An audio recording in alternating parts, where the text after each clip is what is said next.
ഏതായാലും തേജസ്വി യാദവ് പ്രഖ്യാപിച്ച പദ്ധതികൾ നിതീഷ് കുമാർ മോഷ്ടിച്ചു എന്നതാണ് ബീഹാറിൽ മഹാസഖ്യത്തിന്റെ ആരോപണം. തേജസ്വി വാഗ്ദാനം ചെയ്ത പദ്ധതികളിൽ പലതും NDA സർക്കാർ തന്നെ നടപ്പാക്കുകയായിരുന്നു. ഏതൊക്കെയാണ് ഈ പദ്ധതികൾ എന്ന് നോക്കാം. പട്നയിലെ RJD ആസ്ഥാനത്തിന് മുന്നിൽ നിന്ന് റിപ്പോർട്ടർ വാർത്താ സംഘം തയ്യാറാക്കിയ റിപ്പോർട്ട്. ഓടിമേഞ്ഞ RJD ഓഫീസും ഒരു കൗതുക കാഴ്ചയാണ് കേട്ടോ. ബീഹാറിൽ തെരഞ്ഞെടുപ്പ് പ്രഖ്യാപിക്കുന്നതിന് മുൻപ് തന്നെ തേജസ്വി യാദവ് നിരവധി പ്രഖ്യാപനങ്ങൾ നടത്തിയിരുന്നു. ആ പ്രഖ്യാപനങ്ങളെല്ലാം NDA സർക്കാർ മോഷ്ടിച്ചു എന്നുള്ളതാണ് RJDയുടെ ആരോപണം. ഞാനിപ്പോൾ നിൽക്കുന്നത് പട്നയിലെ RJD ആസ്ഥാനത്തിന് മുന്നിലാണ്. ഇവിടെ നമുക്ക് കാണാൻ കഴിയും 3 പ്രധാനപ്പെട്ട വാഗ്ദാനങ്ങൾ തെരഞ്ഞെടുപ്പ് പ്രഖ്യാപിക്കുന്നതിന് മുൻപ് തന്നെ തേജസ്വി യാദവ് പറഞ്ഞ വാഗ്ദാനങ്ങളാണ്. അതിൽ ഒന്ന് മായ് ബഹൻ യോജനയാണ്. സ്ത്രീകൾക്ക് മാസം തോറും 2500 രൂപ നൽകുന്ന പദ്ധതി. ഈ പദ്ധതി നടപ്പാക്കുമെന്നായിരുന്നു പ്രഖ്യാപനം.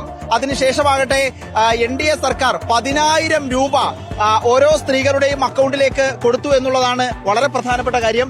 രണ്ടാമത്തെ പദ്ധതി 400 രൂപ എന്നുള്ള പെൻഷൻ, സാമൂഹ്യ സുരക്ഷാ പെൻഷൻ, അത് 1500 രൂപയാക്കും എന്നുള്ളതായിരുന്നു പ്രഖ്യാപനം. ഉടനെ തന്നെ നിതീഷ് കുമാർ 400 രൂപ എന്നത് 1100 രൂപയാക്കി ഉയർത്തി എന്നുള്ളതാണ്. അതും മോഷ്ടിച്ചു എന്ന് RJD പറയുന്നു. മറ്റൊന്ന് 200 യൂണിറ്റ് വരെയുള്ള വൈദ്യുതി സൗജന്യമാക്കും എന്നുള്ള വാഗ്ദാനമുണ്ടായിരുന്നു തേജസ്വിയുടേത്. ആ പ്രഖ്യാപനം വന്നതിന് പിന്നാലെ 125 യൂണിറ്റ് വരെ ഫ്രീ ആയി ഇലക്ട്രിസിറ്റി നൽകാം, വൈദ്യുതി നൽകാം എന്ന പ്രഖ്യാപനം നിതീഷ് കുമാർ സർക്കാർ എടുക്കുകയും ചെയ്തു.